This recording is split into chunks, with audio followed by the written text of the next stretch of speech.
nga masabtan nato mahitungod sa Ginoo nga kini siya mismo ang hari sa gugma, siya mismo ang tag-iya sa kalinaw sa atong kinabuhi, no?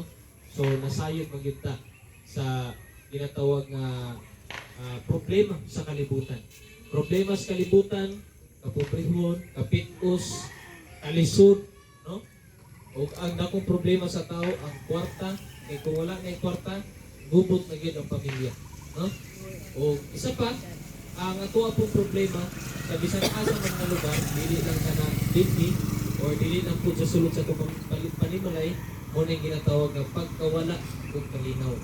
So, niyan binigni kay tungod importante na ito pasabtan kay kanamo pud amo pud nasabtan o nasayran nga ang tinuod din ng kalinaw na sa Ginoo, no?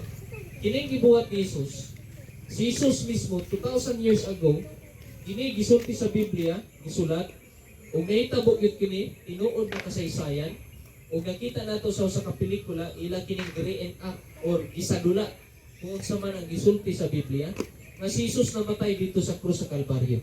Siya namatay tungod na nimo tungod nako.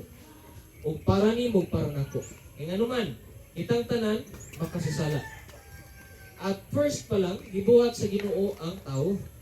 O perpekto ang relasyon sa tao kaniadto. Nagsugod kang Adan, adto tapod kang Eva.